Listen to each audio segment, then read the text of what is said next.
It was just another warm July evening in Willowbrook, California. The kind of night when the streets go quiet and families settle in after dinner.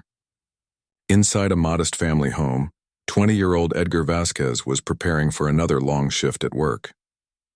He wasn't scheduled that night, but when the call came asking if he could cover an extra shift, he didn't hesitate.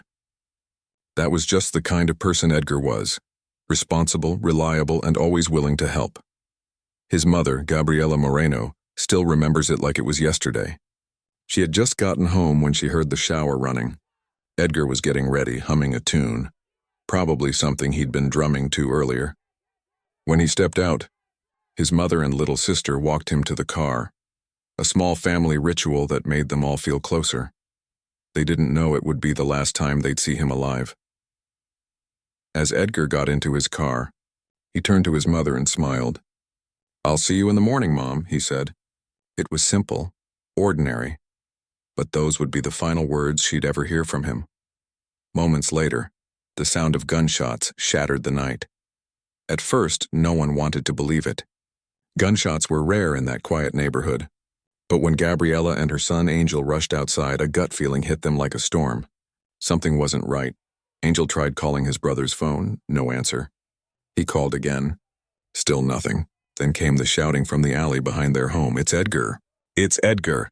Someone screamed. Gabriela ran, her heart pounding, her voice breaking as she turned the corner and saw what no mother should ever have to see. Edgar slumped in his car, the windows fogged, the doors locked, the silence deafening. Angel remembers that moment vividly. "The worst part was I didn't know how to help him," he said later. "He was right there, but I couldn't reach him.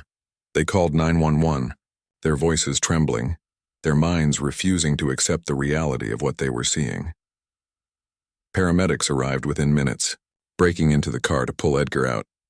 He was rushed to the hospital, the same one where he worked night shifts to help his family.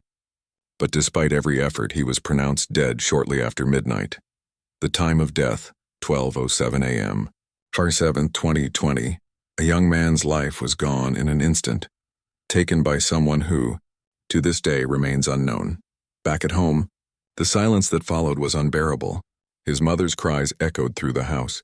Angel sat on the floor staring at the front door, waiting for his brother to walk back in like maybe this was all a mistake. But deep down, he knew. The backbone of their family, the protector, the big brother, the one who always kept them smiling when was gone. And as the hours turned into days, one question began haunting them all. Who would want to kill Edgar Vazquez? And why? Before his name was printed in headlines and whispered in grief, Edgar Vazquez was simply the heart of the family. Born and raised in Willowbrook, California, Edgar was the oldest of 3 siblings, the one everyone depended on. With their father absent for most of their lives, he naturally stepped into that role, becoming both a protector and a guide. His younger brother Angel often says, "He was the backbone of our family." Edgar took that responsibility seriously. From helping his mom pay bills to tutoring his sister with homework, he made sure no one ever felt alone. At the end of the day, his mother Gabriela Moreno said, Edgar would always be there. For me, for his siblings, for everyone. But he wasn't just kind. He was magnetic. Everyone who met him liked him instantly. At school they called him Mr. Popular or Mr. Cool Guy. He could walk into any room and light it up with his confidence and smile. He wasn't trying to impress anyone. That was just who he was. Edgar's energy seemed endless. He swam, played soccer, skateboarded, and even learned to play the drums. He wasn't just talented, he was passionate. He once told a friend that the drums helped him find rhythm in chaos. His mother still smiles remembering that. He'd be banging on everything, she said. The table, the car dashboard, anything he could turn into an instrument. But perhaps what made Edgar special was how he balanced everything. Even with his busy schedule, he always made time for family. Every Sunday he'd help his mom with chores, tease his little sister, or sit with his grandma, Abuelita Irene, who adored him. She used to call him her favorite, something Edgar proudly reminded his cousins of every chance he got. His cousin Andrea Ramirez laughs when she talks about their childhood. "We didn't watch Disney movies, we watched WWE. We could name every wrestler. Edgar and Angel were my tag team partners," she said. As he grew older, Edgar's maturity deepened, but his kindness never faded. He stayed loyal to his longtime girlfriend, Ashley, whom he'd been dating since middle school. They were inseparable, two kids who grew up side by side, sharing dreams of the future. But even with his love life and busy schedule, Edgar's main focus was always his family. He knew how hard his mother worked to raise them alone. That's why when he turned 20, he took a job as a security officer at the City of Hope Medical Center, working long overnight shifts to help with bills. He never complained. He just worked harder. When his mom told him to rest, he'd simply say, "Don't worry, Mom, I got this." Those words became a kind of promise, one he lived by until his final night. The people who knew Edgar describe him as someone full of hope, someone who believed in better days, no matter how tough things got. He dreamed of saving money, going back to school, and one day buying his mom a house where she wouldn't have to worry about rent again. He was the kind of son every parent dreams of. Humble, funny, driven, and loving, but all that light, all that promise was extinguished in seconds on the night of July 6, 2020, when a simple walk to his car became the moment everything changed forever. And as his family tried to understand the loss, detectives were left with a haunting mystery. Who pulled the trigger and why target someone like Edgar? It was the evening of July 6, 2020, a warm, quiet night in Willowbrook, California. Edgar Vazquez had just finished another long day. He had plans to meet a friend, maybe grab food, maybe just talk about life like they always did. No one could have guessed this would be the last time anyone in his family would see him alive. That night, Edgar told his mom he wouldn't be out too late. He kissed her on the cheek and said, "Love you. Mom, don't wait up." It was around 10:30 p.m. when he walked out the door. He climbed into his black Honda Accord, the same car he'd worked so hard to buy, and drove off. He always kept his car spotless, always played his favorite music loud enough to sing along. That night was no different. But somewhere between home and 110th Street, something went wrong just before midnight. Residents near the 10900 block of Mona Boulevard reported hearing gunshots, multiple in rapid succession. Some thought it was fireworks. Others knew instantly. It wasn't. When deputies from the Los Angeles County Sheriff's Department arrived at the scene, they found a car stopped near the curb, engine still running, headlights on.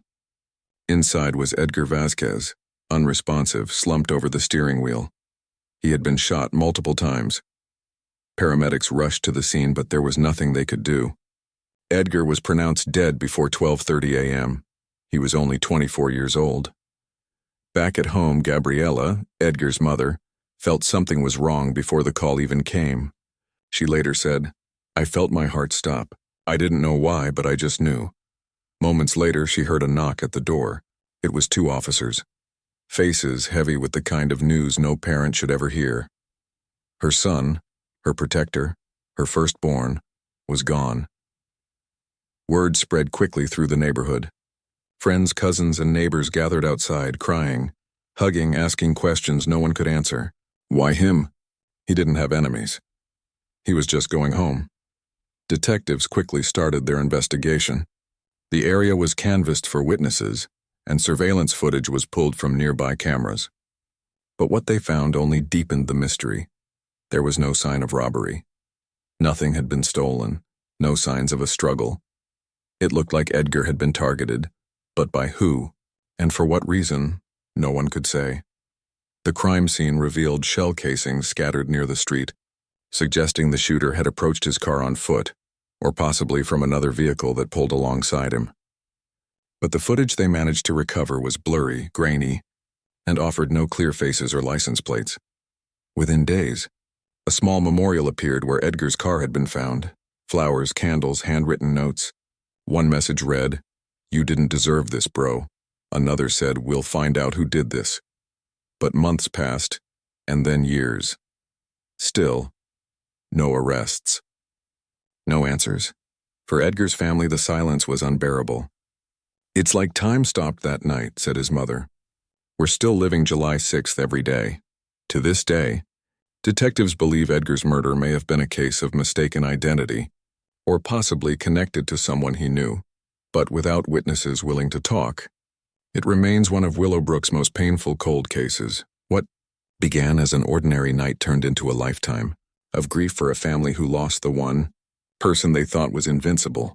And as his mother still visits his memorial every Sunday, she whispers the same words through her tears. "I'll never stop fighting for you, mijo."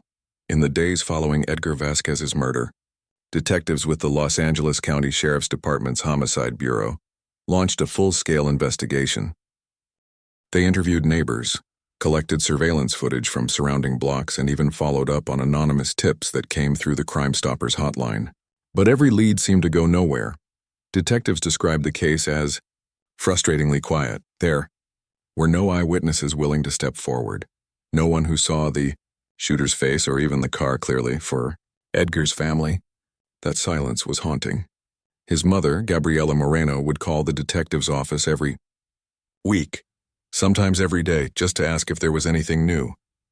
But the answer was always the same: "We're still working on it." Investigators eventually developed a few theories about what might have happened that night. Theory 1, a case of mistaken identity. Detectives believe Edgar may have been mistaken for someone else, a tragic coincidence. Willowbrook, though small and quiet, sits in an area where several neighborhoods intersect, and tensions between certain groups can flare unpredictably. Edgar drove a black Honda Accord, a model that's extremely common and sometimes linked in police databases to past gang activity. Though Edgar himself had no criminal ties whatsoever, his family firmly believes this theory. His brother Angel said, "He didn't hang out with bad people. He worked, he came home, that was it. There's no reason anyone would want to hurt him. If it truly was a random act, a mistaken hit, then the killer may have never even realized they'd taken the wrong life." Theory 2, a robbery gone wrong. At first, police considered the idea that Edgar had been the victim of a robbery attempt. He had just cashed a paycheck, and his car stereo equipment was new, but nothing was missing from the vehicle. His wallet, phone, and belongings were untouched. It didn't make sense. If this was a robbery, why did the killer leave everything behind? Detectives later ruled this out, saying it didn't fit the crime scene pattern. Theory 3, a targeted attack, the most chilling theory, and the one that has kept his family up at night, is that Edgar may have been followed. Some witnesses from the area told detectives they saw a dark sedan slowly trailing behind Edgar's car minutes before the gunshots. If true, that would mean the killer knew where he lived, or at least had watched him leave. But without clear footage or eyewitnesses, it's impossible to confirm. Years have now passed, and Edgar's case remains officially unsolved, despite hundreds of pages of reports, hours of interviews, and multiple detectives cycling through the case file. No suspect has ever been named publicly. For Gabriela and Angel, that's the hardest part, the not knowing. Gabriela says, "Every time the phone rings, I hope it's the call, the one that says they found who did it, but it never is." The family still holds vigils on the anniversary of his death, lighting candles at the exact spot where Edgar was found. They wear shirts with his face printed on the front, and words across the back that read, "Justice for Edgar." In 2023, the Sheriff's Department Cold Case Unit reopened the investigation, reviewing ballistic evidence and digital records with updated technology. But again, there were no public updates. The family believes someone somewhere knows something. Maybe a neighbor saw a shadow. Maybe someone heard a name whispered. They're just waiting for that one person to finally come forward. Angel says, "Whoever did this, they took more than my brother. They took my best friend, but I know one day the truth's gonna come out." In the years since that tragic July night, Edgar Vazquez's family has refused to let his story fade away. His mother, Gabriela Moreno, and his younger brother, Angel, have turned their pain into purpose, determined to keep Edgar's memory alive while fighting for the justice he never received. Every July, on the anniversary of his death, the Vazquez family and their community gather near the alley where Edgar took his last breath. The street is filled with flickering candles, flowers, and photos of him smiling, the same warm grin everyone remembers so clearly. Friends, neighbors, even strangers who followed the story online, they all show up, united by one thing: love and outrage. Gabriela, standing in front of a mural of her son, usually begins the vigil with trembling hands holding a candle. Her voice cracks as she says, "Mi hijo was taken from me. But he's still here, in every one of you. A mother's endless hope, Gabriella says not a day goes by that she doesn't replay that night in her mind. The sound of gunshots, the silence after, the flashing red lights outside her home. She still keeps Edgar's room exactly as he left it. His LA Marathon medal hanging on the wall, his drumsticks resting on his desk, and his favorite band t-shirts folded neatly in his drawer. When asked why, she simply says, "It makes me feel like he's still coming home." She continues to call the detectives every few months, hoping for an update, a new clue, a confession, anything, but the calls almost always end the same way. "We're still working on it." His brother's promise for Angel. Losing his older brother was like losing a part of himself. Edgar wasn't just family, and he was a mentor, a protector, the one who taught him how to swim, how to skateboard, even how to talk to people with confidence. After Edgar's death, Angel says he went through years of confusion and anger. But eventually he realized something powerful. Edgar wouldn't want him to live in pain. Angel now channels that energy into helping others. He volunteers with local youth programs, sharing his brother's story to teach others about the impact of violence. "I learned from Edgar's life, and his loss, that every moment matters. You don't wait for things to happen. You go after them." He says that's the lesson Edgar gave him without ever meaning to. Take risks, chase dreams, protect the people you love. Keeping Edgar's spirit alive, Edgar's cousin, Andrea Ramirez, also found her own way to honor him. Every time she travels somewhere new, she brings a shirt with Edgar's picture on it. "When I went to New York, I stood in Times Square wearing his shirt. It felt like he was there with me." The family even created a memorial scholarship in his name, helping local high school students who, like Edgar, balance work, family, and education. Through fundraisers, benefit concerts, and community events, they've managed to turn tragedy into something that uplifts others. Exactly the kind of impact Edgar would have wanted. A legacy that refuses to fade. Though 5 years have passed since Edgar's murder, the fight for justice continues. His family regularly shares updates on social media, hoping anyone, might come forward with information. They post pictures of him smiling, playing drums, running marathons, and laughing with friends. Each post is a reminder that Edgar was more than a statistic. He was a son, a brother, a musician, a dreamer. Gabriella says she still talks to her son every night before bed. Sometimes she even feels like he answers. In her heart, in the music she hears, in the quiet moments when the world goes still. "He's not gone," she says softly. "He's just waiting for justice." Today, Edgar Vazquez's story stands as both a tragedy and a testament. A young man whose life was stolen in seconds, but whose spirit continues to inspire everyone who knew him. The case remains unsolved, but his family's love hasn't dimmed, and for them that love and that hope will never die. The years have passed, but the pain in the Vazquez family's hearts has never faded. Every sunset brings back memories of that one night, the sound of gunshots, the sirens, the silence that followed. Gabriella still wakes up sometimes expecting to hear her son's voice echo through the house. His laughter, his music, his "Good morning, Mom." But all that's left are memories and a hope that one day she'll know who took him away. Angel, now older and stronger, says his brother's voice still guides him. "Whenever I feel lost, I think about what Edgar would tell me. He'd probably just say, 'Keep going, bro. Don't stop.'" The family's home, once filled with noise, laughter, and music, now holds quiet reminders of the man they lost. The marathon medal, the drumsticks, the family photos. Despite it all, they remain united, and not by tragedy but by love. And as the years go by, one thing remains clear: they will never give up. Someone out there knows what happened, Gabriella says. And until they speak, we'll keep telling Edgar's story. If you believe Edgar deserves justice and share his story, someone somewhere might hold the missing piece that brings this family peace. Don't let his name fade into silence. Comment, "Justice for Edgar," below, and subscribe for more stories that deserve to be heard, because every voice matters, and every story counts.